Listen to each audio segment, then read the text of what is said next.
अस्सलामु अलैकुम व रहमतुल्लाहि व बरकातुहू।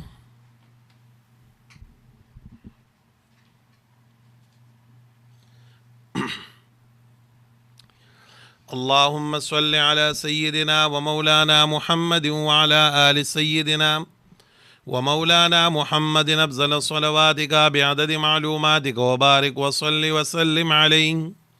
अऊज़ु बिल्लाहि मिनश शैतानिर रजीम। बिस्मिल्लाहिर रहमानिर रहीम।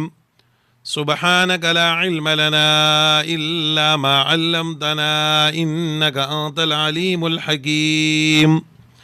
रब्बि इश्रह ली सदरी व यस्सिर ली अमरी वहलुल उक़दतम मिन लिसानी यफ़क़हू क़ौली।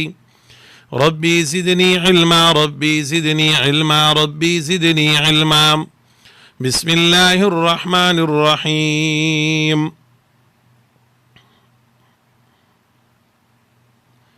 जअलल्लाहुल कअबतल बैतल हराम क़ियामन लिन्नासि वश्शहरल हराम वल हदिय वल क़लाइद ज़ालिक लितअलमू अन्नल्लाह यअलमु मा फ़िस समावाति व मा फ़िल अर्द व अन्नल्लाह बिकुल्लि शैइन अलीम। यअलमू अन्नल्लाह शदीदुल इक़ाब व अन्नल्लाह गफ़ूरुर रहीम। मा अलर रसूल इल्लल बलाग।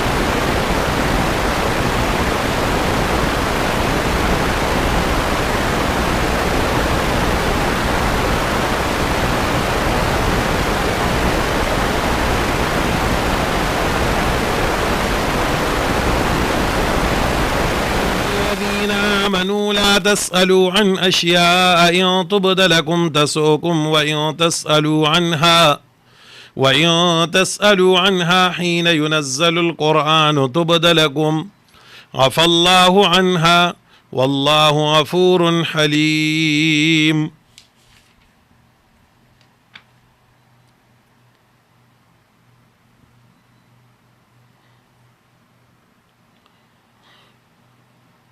सूरह माइदा वम सिपारा आयत नंबर 97। सूरह माइदा वम सिपारा आयत नंबर 97। रुआन अल्लाह ताला स मुहर्रमात बयान कुल नफ़ी द शिर्क फ़िअली उशवा।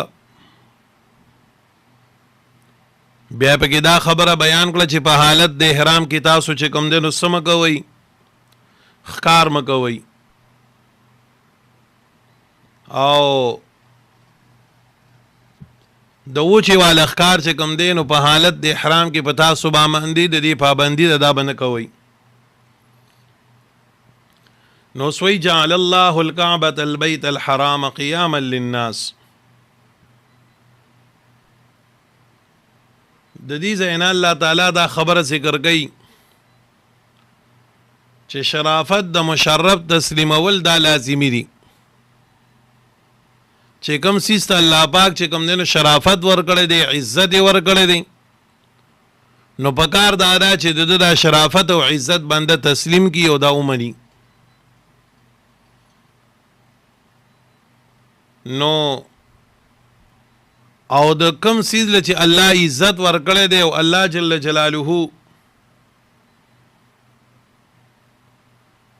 अगा मुहतरम गर्जोले दे नो दागी हतक कोल और बेइज्जती कोल दाम हराम दी। यानी हासिल दायत दारे चिकम सीजुन तो अल्लाह एहतराम वर्कड़े दिन दागी एहतराम कवई और कम सीजुन तो अल्लाह एहतराम ने दे वर्कड़े नो बस्ता सुदागी ताज़ीम और हुर्मत मकवई। उस बैतुल्लाह ता अल्लाह ताला एहतराम वर्कड़े दे इंदी एहतराम बके दारंगे म्याश्त मुहतरमी दारंगे हदी दारंगे कलाइद दी अल्लाह ताला एहतराम वर्कड़े दे पता लाजिम दी दी सीजुन एहतराम और इज्जत के और तजकल नजर द गैरुल्लाह द बारके नो दी अल्लाह एहतराम न दे वर्कड़े नो दी एहतराम मगवा दा बजान माने मलाजिम कवा नो फरमाई जअलल्लाहुल कअबता गर्जोल दे अल्लाह ताला बैतुल्लाह शरीफ लरा جعل الله الكعبة گرزول دا اللہ دی کعبی لرا البیت الحرام کور محترم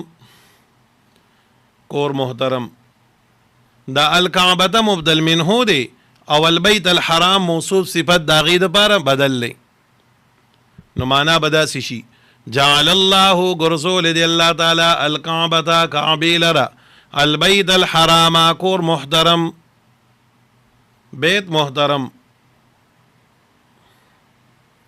د سره بارے ګرځولې دي الله تعالی دی خانه کعبه ته ډیر لوی عزت ورکړی دی ډیر لوی عزت ول ورکړی دی په مخ د ځمکه باندې د ټولو نه اول الله پاک دې جوړ کړو ان اول بیت وضع للناس په مخ د ځمکه باندې د ټولو نه اول چې الله تعالی د خلکو د عبادت د پاره جوړ کړو نغم بیت الله خبر باندې پوه شوي یعنی دا د بادشاہ کور دی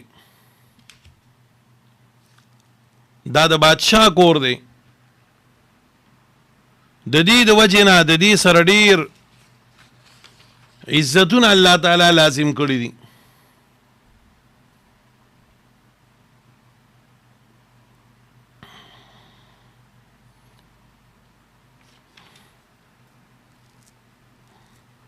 تاسو ګورئ کنه د بیت الله شریف خو بیت الله دی داغینه گرد و نواکی چې کم حدود الحرم دی نو غزایم الله تعالی د امن وګرځاو په حرم په حدودو کې یو انسان چاته سنشي ویلې مرغۍ ته سنشي ویلې ونی بوټي ته سنشي ویلې دومره عزتون الله تعالی د دې د وجې نور سيزون تم ورکړي دي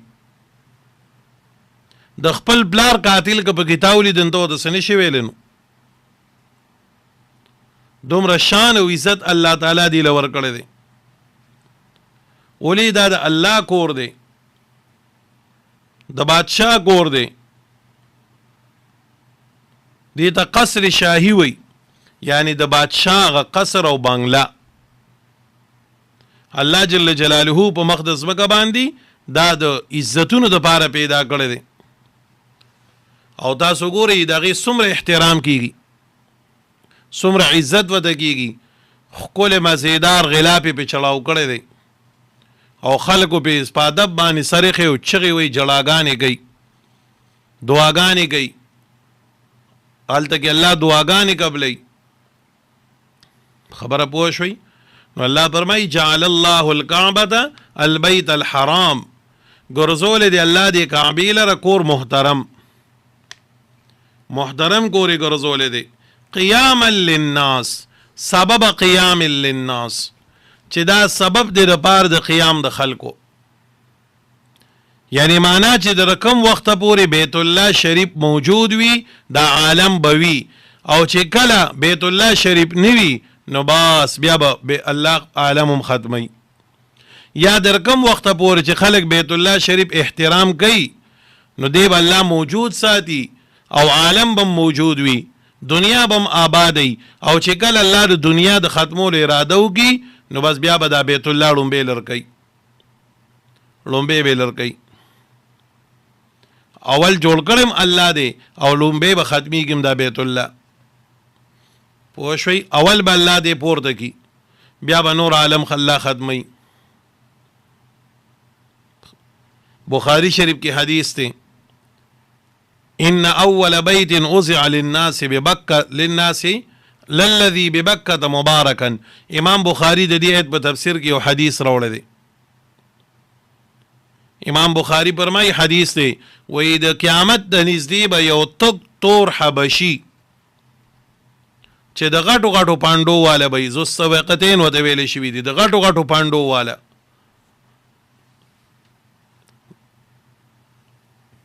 دی براشي او بیت الله شریف ته بولېږي او بیت الله شریف بروان کی یو خخته به کی او به نړۍ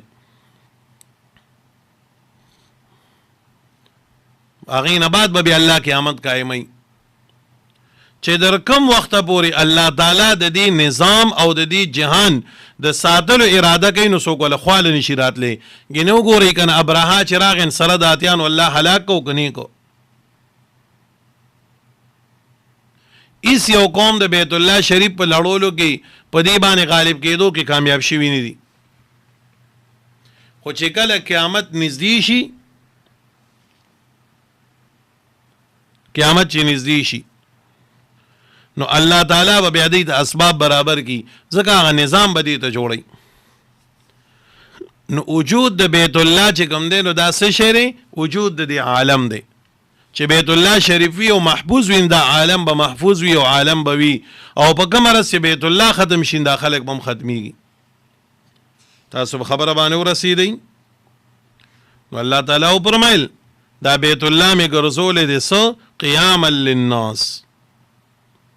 قیاما للناس دا قیام دی دپاره د خلکو د چې در څو پورې بیت الله شریف وي انو دا ارس به وي، او چې بیت الله الله ختم کی انو بس ارس به سر ختم شي.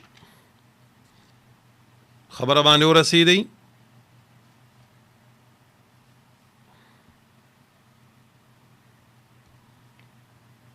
یو سوال دی،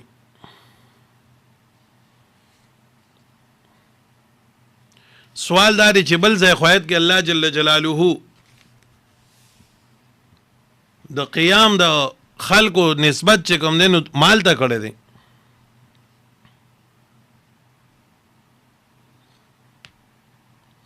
بل ځای کې آیت راغلی دی که نه؟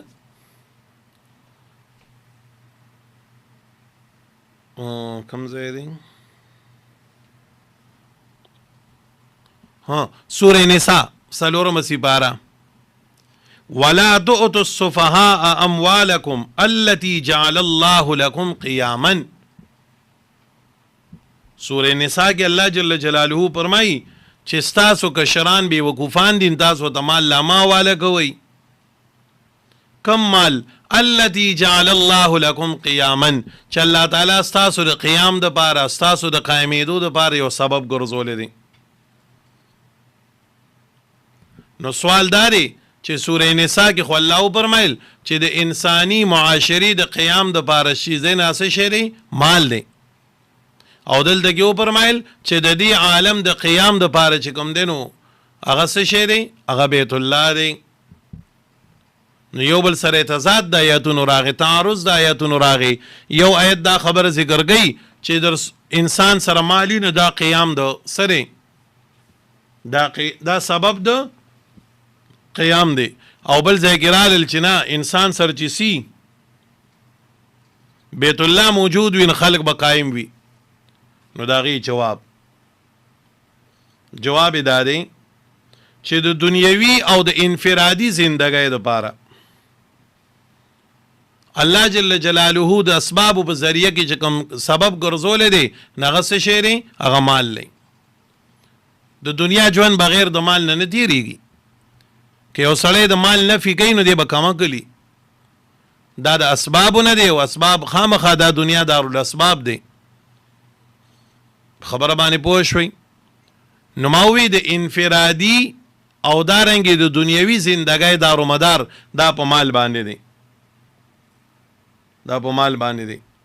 او دارنګې د اجتماعي، دینی، سیاسی، قومي چې کومه زندگی د دې اعتبار دا په څه باندې دی؟ دا په بیت الله باندې دی. لکه مثال دله درکم، بیت الله به وي خو چې یو سړي سره پیسې نشته دی انفرادي طور، نو د ژوند لنډ تنګ دی که نه دی؟ ژوند یې لنډ تنګ دی که نه دی؟ لازمه خبره ده.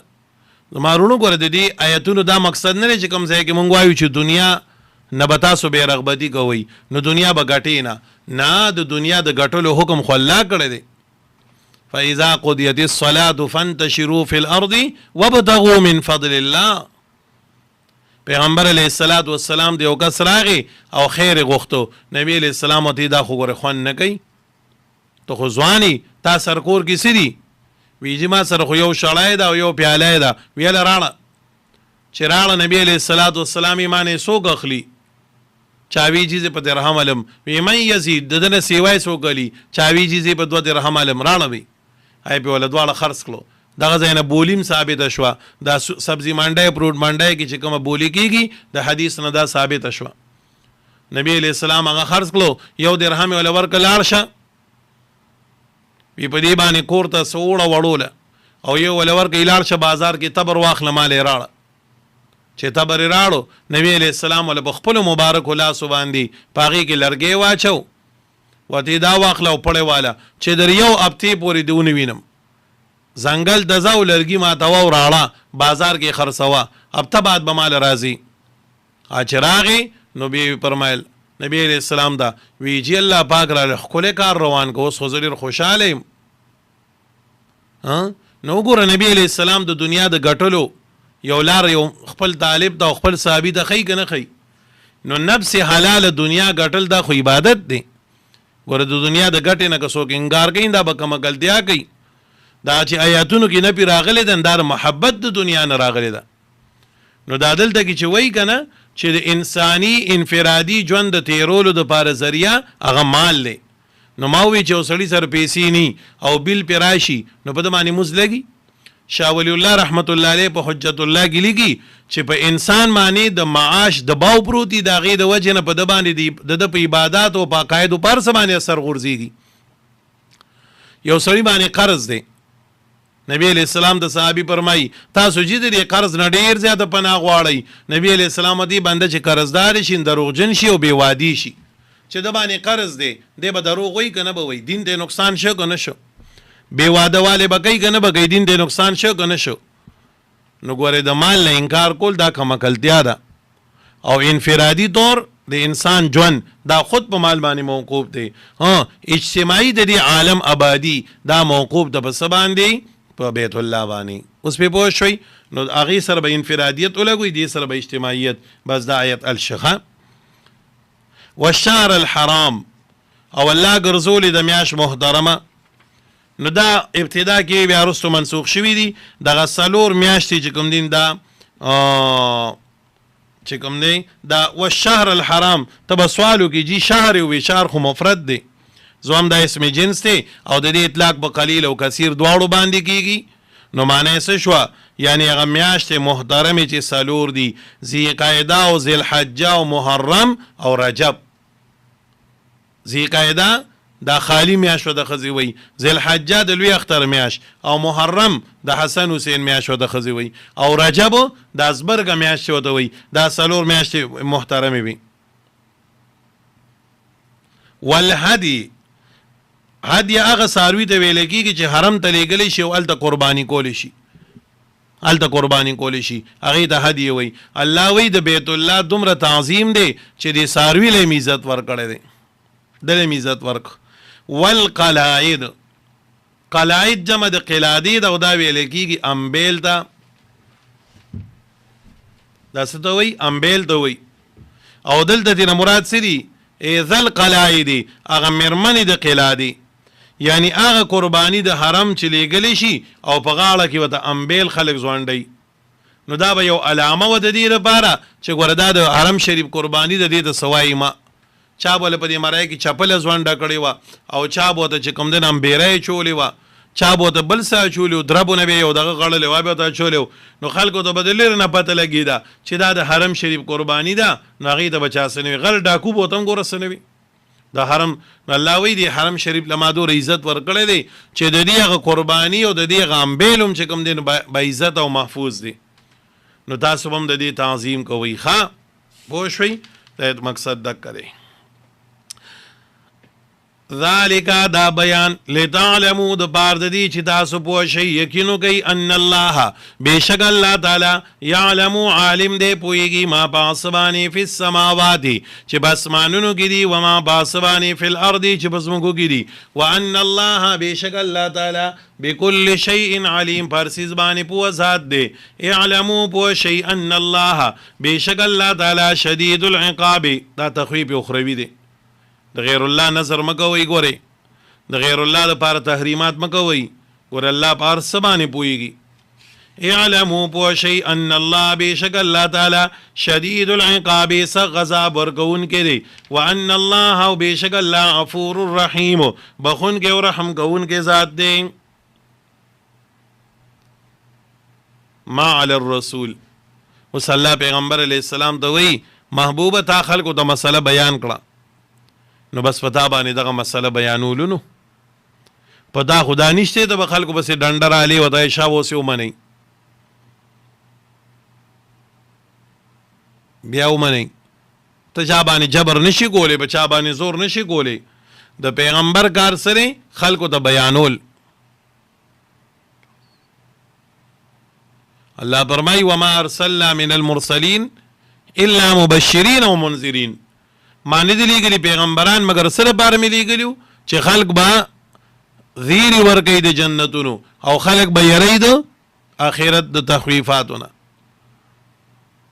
خبر باندې پوه شوي نو د پیغمبر او په دې زمانه کې د وارث ته پیغمبر چې کوم ورثه الانبیاء ودوي علما دا غي ذمہ داری د غره چې خلکو ته به دا خبره خي چې دا ګناه دی او دا سم دی دا حلال دی او دا حرام دی نور خدای چا پس لرګې نشي راغسې چې خامخا به پیمني نو فرمای ما علی الرسول نشتره په پیغمبر صلی الله علیه وسلم باندې الا البلاغ مگر تبلیغ دی رسول دی والله يعلم الله پویږي ما با سبانی تبدون چې ښکارا کوي تاسو وما با سبانی تکتمون چې تاسو پټوي پیغمبر څوک مجبور کول نشي جبر په نشي کوله بس د الله د پیغمبر کار سره تاسو بیان کول زما محترم د الله پیغمبر موږ ته صبر خو دي ار سیرا د بیان کړی دي ارسو نبی علیہ الصلوۃ والسلام موږ د ژوند په هر شعبه کې بیان کړی دی هر شعبه کې خوراک بسنګ کې سکاک بسنګ کې چې بیمار شي نو لومبه بس چل کې د بیمار ته پوسره جوړ شین څنګه کلمه بوته وای څه خبرې بوته کې ورونو د نبی علیہ السلام دا ژوند مطالعه کول وردا ډیر لازمی دي ښا تاسو سیرت د نبی علیہ السلام ضرور وګورئ ټول خدمت کې مدارز دی چې یو سیرت ځان لواله دا وګورئ چې موږ د پته ولګي چې د الله د پیغمبر ژوند څنګه سنت حبیب یو کتاب خرسیږي ډیر ښکلی کتاب دی سیرت مصطفی د مولانا محمد ادریس کاندهلوی رحمت الله علیه ډیر ښکلی 3 جلد کې مزیدار کتاب دی داسې د شبل نعمانی سے یو ښکلی کتاب په سیرت باندې ملاویږي سیرت ضرور وګورئ چې بنده ته دا پته ولګي ستاسو خیالي مونږ چې چاله تاسو ته ورشو سو ته وایو چاله تلوي لړکمړ دغه لا ډاکټر دی پیښور کې یو ډاکټر دی ډیر لوی دی او سیده ته ویلو او ریجونه خوري ګوري مړ بدی کی او غټک وخو تعالی ظاهر دی دا مریضو مریانی چې خدای پاک دا مال تاسو له راغلی دی او کدا ام بی بی اس دی د سوره غلط کار دی مونږ چې کو د الله پیغمبر چې بچاله تاسو له لاړو نو پرې تندی به ولدا سلاس کې خود ماشاءالله تو خوشوي دا رنگ دی خسته شوی دی او اوس خو ماشاءالله حرکت کې موږ سره خو ډېر فکرو چې ته به بیماری اوس خوخی وګوره هغه مریض به نیم خشو ګوره غم ځپلی نی تاسو یاد لرئ دا خبره چې په یو سړي باندې حادثه راله غم پې راغی مرض پې راغی او دله دا ښکلې تسلي ورکړه دنه نیم غم او نیم مرض تا په شا کو د الله پیغمبر به ورته داسې وي نو تم چې مریض له ورشي نو لاړ شي سنت داري چې بنده ول پرې تندي لاس کېدي که چېرې کې خودی شي او بنده ورته ښکلې کلمات ووایي ماشاءالله اوس خو دې رنګ ښه دی ما سره خو ډېر فکر و چې خبره مې واره چې بیمار دی نه هغه شان خو نه چې څنګه خلکو وي ته خو ډېر ښه شوی هغه بس ډېر زیات مطمئن شي ګوره د الله پیغمبر موږ ته مرض څومره ښکلی چلو خو د بیمار پورسای خدارنګې د مړي خاندان له چې ته ورشې انسو ته ووایه بس رورې د الله فیصلې دي نو زما ستا په ځان باندې څه اختیار شته که الله ما ته غواړي نو موږ پاتې کېدی شو داسې ښکلې خبرې ورته وکړه چې هغه مطمئن شي او په دې خبره باندې راضي شي چې د الله دا فیصله زما په حق کې ښکلې ده نو موږ چې ولې ورشو موږ ته څه وایو ښه دې ناجوړه وایي دې تاسو پېښور ته بوتلی وې که نه دا مرض به بیا داسې نو خو تاسو هم غفلت کړی دی که نه تاسو غفلت کړی دی او پلانکی ستنې چې ول تاسو والې ما تا ټایم پته م وایي دا ښې نه دي ګوره موږ ورته ځان نو موږ ورته دا ښیو چې ګنې خدای مړه او ما دله بچ کو خو تا ما ته ونه وې د دې خدا مقصد دی که نه چې تا هغه ته دا خبرې کوي خدا دې مقصد دی چې خدای دله مړه او ما دله بچ کو خو تا ما ته ونه وې ګنې ما دله پېښور کې بچ کو اسلام آباد کې مې دله بچ کو اوس دا څومره غلطه خبره ده هغه غریب اسیم درمند دی، پلار یې مړ دی، مور یې مړه ده، او تی نور په حسرت کې چې په خفګان کې چې ګینې دا ستاسو د لاسه شو. نه، دا غلطه خبره ده.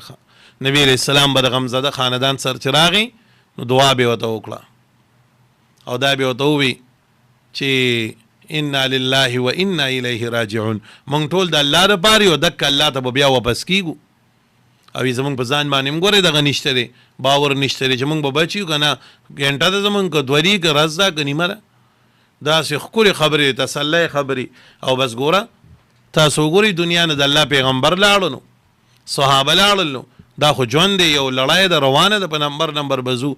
نو هغوی ته داسې ښکلې تسلي ورکول او د بل چا دروند غم ودخول. پلانکي ته وګوره په ځوانۍ کې لاړو، تاسو دا خو ماشاءالله کاکا خو بیا هم الله وله ژوند ورکو، تاسو ولیدو ستاسو خوشحاله نه هغه باندې هغه هم سپک شي.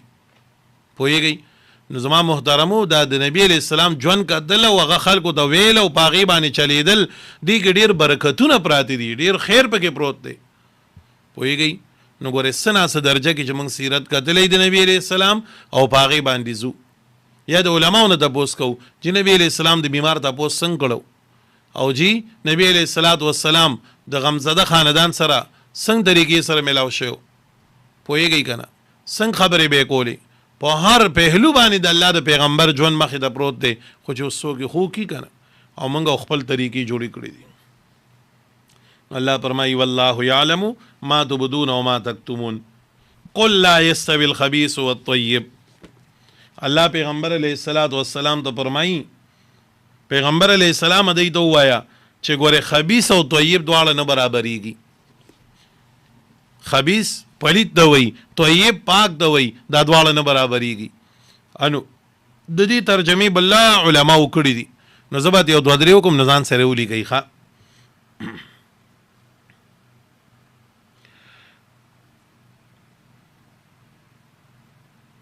تفسیر زاد المسیر دا یو تفسیر دی.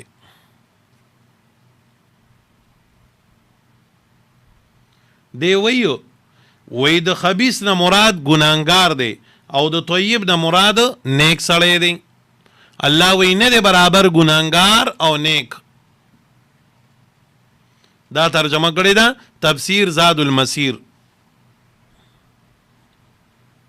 حسن بصری رحمت الله علیه دا ځان له د علم یو دریاب دی، خو دا ترجمه چې چا په حواله کوي نو هغه ته ترجمان القرآن وی. عبدالله ابن عباس رضی الله تعالی عنہ، نو حسن بصری د عبدالله ابن عباس عنہ په روایت باندې پیش کوي، وی د خبیث نه مراد حرام او د طیب نه مراد حلال. الله وی نه دی برابر حرام او حلال. حرام به ډیری خو به برکت به، حلال به لګي خو برکت به پکې. ابل مې په دې تفصیل کړی.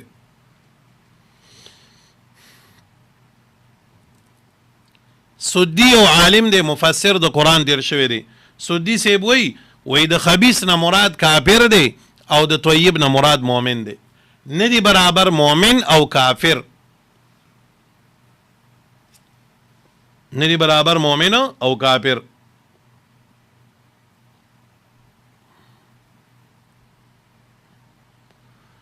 او د صورت د مضمون سره چې معنا کې یو ترجمه به استاد محترم کوله، الخبیث نه مراد نظر د غیر الله دی او د طیب نه مراد نظر د الله دی. نه برابر هغه نظر چې د غیر الله په نوم باندې وشي د هغه نظر سره چې کوم د الله په نوم باندې وشي. د ښکلې معنا ده. داسې ګڼې معنی پکې علماو د تضاد کړي دي، خو ما دا څلور معناګانې تاسو ته وکړئ، دا به یاد لرئ. نو الله فرمایي قل اوائے پیغمبر علیہ الصلوۃ والسلام لا یستوی ندی برابر الخبیث حرام پلیت نظر د غیر الله کافر والطیب او دارنگ حلال مومن نظر الله ولو اعجبک اگر گہیران کئی تالرا تعجب کی غرزی تالرا کثرت الخبیث ډیر والد خبیث مال خبیث او پلیت مال ظاهرا ډیری پوهیږي کنه. الله تعالی فرمای مدار د محبوبیت او د قبولیت دا په کثرت باندې نه دی، دا په کثرت باندې نه دی.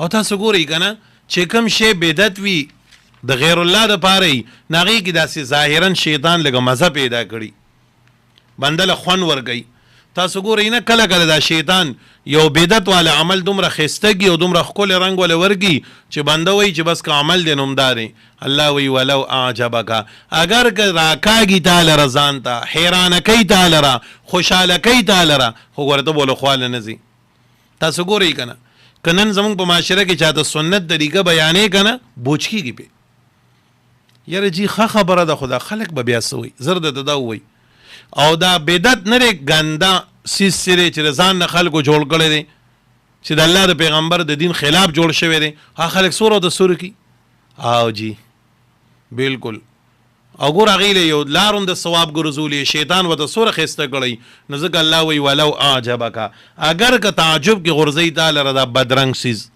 نه رونو زما خویندو او رونو ټولو ته وایم موږ به سنت راټینګو ښه په خپلو خادو کې او په خپلو کورونو کې او په خپلو ودونو کې او په خپلو غمونو کې سنت طریقه به بس راټینګو چې د الله ښکلي پیغمبر کومه طریقه پرېښودې ده صحابه موږ ته پیش کړې ده امهات المؤمنین پیش کړې ده حقه به زموږ د ژوند طریقې حقه به موږ له خو الله داسې پیغمبر را کړی دی چې د ژوند په هر موړ باندې موږ ته بیان کړی دی هر موړ باندې تاسو ګورئ که نه د انسان دوه قسمه ژوند دی یو ته وایي خلوت او یو ته وایي جلوت جلوت دی ته وایي لاره کوڅه اجره جومات کې چې کوم ژوند تیروي سړی ښکاره او خلوت دی ته وایي چې په کور دننه کومه زندګي تیروي ګوره د الله د پیغمبر صلی الله علیه وسلم دا ژوند الله ته دومره خوښ امت دی پیش کو چې د جلوت د زندګۍ لپاره خو ابوبکر صدیق حضرت عمر فاروق حضرت عثمان حضرت علی حضرت طلحه حضرت زبیر او دارنګې چې کوم دی نو بل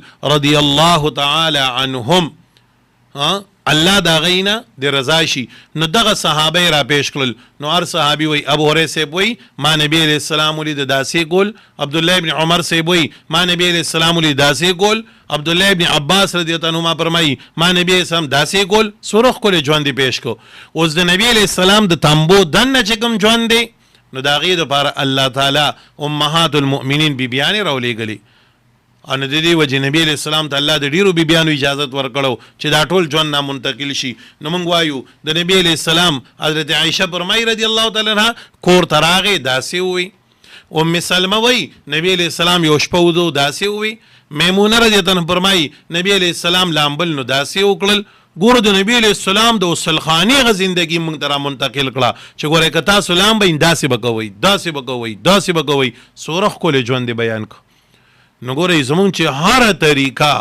هره طریقه د سنتي بس او تاسو بیا د سنت خوند او مزې ته ګورئ ښه نو داسې چې بیا عوامه که نه نو ګوره د دې غرض زما دا نه چې ګن زه د سنتو باندې 100% پابند یم او تاسو ته وایم دا بیا تذکره د دې لپاره کوم چې الله ما کې راولي تاسو کې راولي الله دې موږ ټول په سنتو باندې روان کی فذکر ان نفعت الذکر الله وی مذاکره کوا مذاکره وی یو بل ته یادول مذاکره معنام دا باب د مفاعلی دی یو بل ته یاد دهانی ورکول نو چې زه خبره کوم نو زه تاسو ته یادوم او تاسو د خبرې د وجه ما ته یادېږي نو ان شاء الله سنت بل وضوخه سنت بل وضو ورونو خويندو تاسو خو عزم وکئ کنه کلک عزم وکئ چې یاره مونږ کوم واده را روان دي دا به زه سنت مطابق کوم نو بیا راشي موږ سره کېنئ نو موږ ورته وایو چې دا به پکې داسې کوو دا به پکې داسې کوو او نو زه دا نه هم چې ماله به راځئ ستاسو په کلي کې ښکلي علما دي مفتیان دي ای سره به کېنئ جی موږ واده را روان دی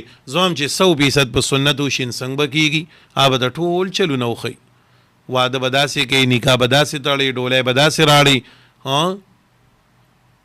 ناوې به داسې سړی به داسې ولیمه به داسې دا ټولې خبرې موږ سره په حدیثو په کتابونو کې موجود دي نو دا خپل غمونه او خادای دا به په سنتو باندې ښایسته کوو الله وایي ګوره دا بل بدرنګ شی دی ولو اعجبک اگر چې تا بله خوشحالۍ ظاهرا به د حیرانۍ قدرتي کار دی تاسو ګورئ که نه سنت طریقه بنده باندې داسې بوج وي نعوذ بالله دا صرف دغه سمج دپاره وم الله دې نه کي الله دې نه کي چې مونږ په کامل سنت طریقه باندې روان یو ښه او دا بل سیس کې شیطان لمسه کوي نه هغه بنده دې خوښ کړی نو هغې د خلک سوره په مینه باندې خبره باندې پوه شوئ نو د غیرو لارې خو خامخا شیطان ښایسته کړي نه پسې خلک رواني خبره پوه شوئ بہرحال اللہ فرمائی ولو اعجبک اگر که حیران کی تالرا تعجب کی واچی تالرا کثرت الخبیث ډیر والد پلیت مال فتقوا الله ويریږئ د الله نه یا اول الالباب ای خاوندانو د عقل لعلکم د پاره د دې تفلحون چې تاسو کامیاب شئ. ورپسې یا ایها الذین آمنوا انو مکو بس کم ښه ټیم دوره نی بیا بس دغه کافي دی. نو نن زمونږ سبق څه شو؟ ہوم ورک چې وته د کور د پاره سنت طریقې سنت طریقې او د نبی علیہ السلام د ژوند مطالعه. تاسو یو کتاب ځان له په دغه باندې ضرور وګورئ. دا نیټونه ته نه ډک دي، ډاونلوډ کړئ ځان له په موبایل کې دا سره ډاونلوډ کړئ. سنت حبیب او سیرت مصطفی ځان له دا ډاونلوډ کړئ، دا واورئ، دا وګورئ چې د ژوند په خوږو باندې پوه شئ. د ژوند په خوږو باندې پوه شئ چې سنت کې څومره برکت دی. دا ځان سره سبق والی ترجمه ته بیا وګورئ. جعل الله الکعبة ګرځول دی الله تعالی کعبه را البیت الحرام کور محترم قیاما للناس سبب د پار د قیام د پار د خلقو سبب د قیام د پار د خلقو والشهر الحرام او میاشت محترمی والهدی او دارنګ قربانی د حرم والقلائد ومبلدار ذالک دال تعلمو د پار د تاسو پوشی ان الله بیشک الله یعلمو پویږي ما باسبانی په السماوات چې بسمانونو کې دي و ما باسبانی فی الارض بزمکو کې دي وان الله بیشک الله تعالی بكل شیء علیم پارسیز باندې پوه ذات دی. اعلمو پوشی ان الله بیشک الله تعالی شدید العقاب سغذاب والدی وان الله بیشک الله تعالی غفور الرحیم بحون کے ورحم کو ان کے ذات دے. ما علی الرسول نشترے پا پیغمبر صلی اللہ علیہ وسلم ماندی الا البلاغ مگر تبلیغ دے. واللہ یعلم اللہ پوئیگی ما پاسبانی تبدونا چتا سے اخکار کوئی وما پاسبانی تکتمونا چتا سے پٹوئی. قل او آئے پیغمبر علیہ السلام لا یستوی ندی برابر الخبیث حرام والطیب او حلال. ولو اعجبک اگر حیران کی تالرا تعجب کے چی تالرا کثرت الخبیث ډیر والے کثرت او ډیر والے د پلیت سیز برباد. فتقوا الله ويریږئ د الله نه یا اول الالباب ای خاوندانو د عقل لعلکم د پاره د دې تفلحون چې تاسو کامیاب شئ. صدق الله العظیم.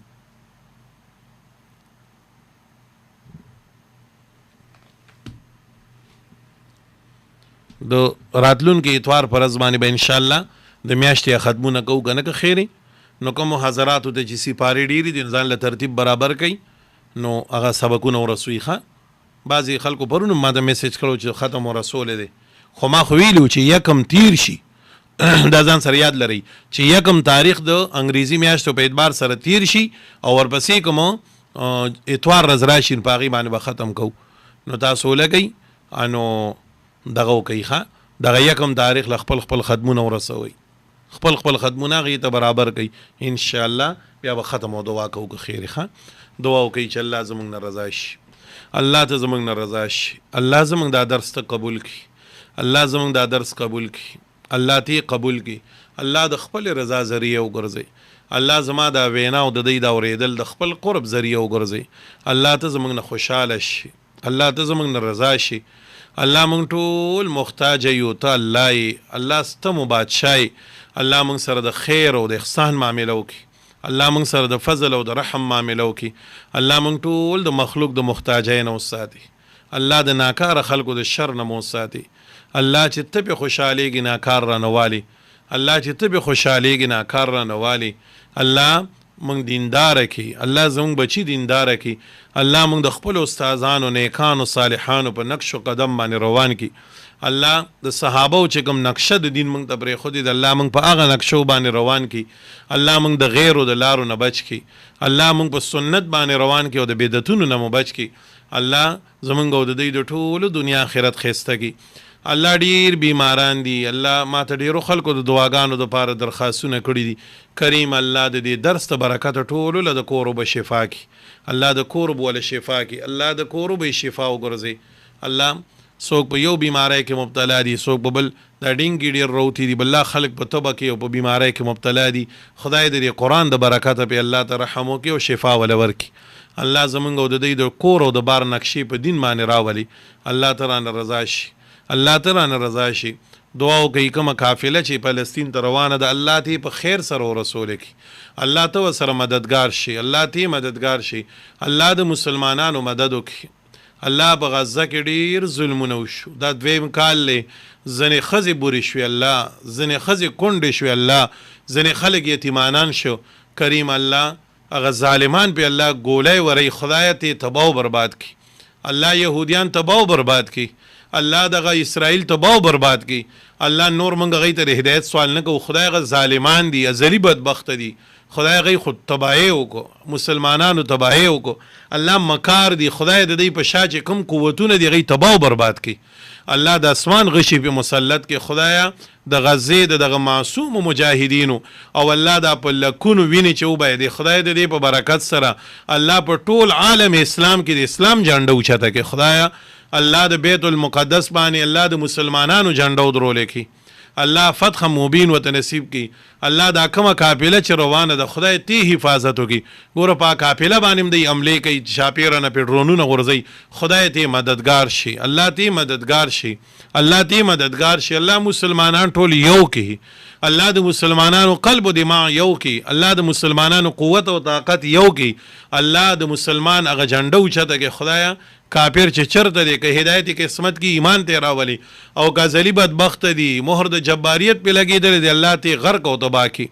الله اسرائیل تباہ کی، الله ته تباہ او برباد کی. خدای مسلمانانو سره ډیر ظلم وکړو، الله ډیر ظلم وکړو، پوچې ماشومان زخمیان کړو، وی جوړول. محترمو په ویډیو کې چې بندو کړو لدی دردو کې چې هغه خلکو سره سسو نشو. الله دغه بچو مانی ویني راماتي او چغي وي، یو مور یو پلار خپلو بچو سر د ناستی کپن کړي و د پراتی د خخولې سوګ نشته. الله دې درندگانو خو ډیر ظلم وکړو، خدای ته تباہ کی، الله ته تباہ کی. الله موږ سره خو بل څه نشته، خدا دعا ده خدای ته تباہ او برباد کی. الله دغه یهودو باندې غشي مسلط کی د اسمان. الله تا خو قرآن کې ویلي دي ثم رددنا لكم الكره، که یهودیانو ګوره تاسو ظلم کوئ زه به بیا هغه شانتې کوم. الله ته پې بیا چې کوم دی یو بادشاه مسلط کی او د دوی مخونه روان کی. لیسوء وجوهکم، خدای دغه یهودو شکلونه روان کی. الله ډیر ظلم راغستل، خدای په مخ د ځمکه باندې په موږ هم امتحان دی چې موږ به څه کوو. الله په مسلمانان ټول په اسلام کې چې سوره خلک داخل په غي دا لوی امتحان دی. الله موږ په دې امتحان کې ناکام مکه. الله زمونږ لا غي سره دی، زمونږ سوچ دا غي سره دی، خو خدای کمزوري او الله دعا خو کول شو. الله دعا خو صرف کول شو کنه. الله دې دعا په برکت باندې خدای زمونږ ذمہ داری خلاص کړي. الله مونږ باندې یسنه د قیامت پر ځران ته تاسو کوي چې دا غي ویني ته وی تاسو څه کړی دي. خدای مونږ خو صرف دا دعا کول شو. الله دې دعا د برکت زمونږ ذمہ واری زمونږ اخلاص کی او الله دغه يهود نیست نابود کی، خدای دې نیست نابود کی. الله دا قافله په خیر سره الته رسول کی. الله دې قافله د برکت خدایا په فلسطین کې په غزه کې امن راولي، الله خوشحالي راولي، دغه غریبانو ژوند جوړ کی، آبادی ولا ختم کړي، هسپتالونه ولا ختم کړو، سکولونه ولا ختم کړو. د دین بعد بیا څنګه ژوند کوي. الله ته د ژوند تیرولو اسباب مهیا کی. الله ته رضا شي. ربنا تقبل منا انك انت السميع العليم وتب علينا انك انت التواب الرحيم برحمتك يا ارحم الراحمين.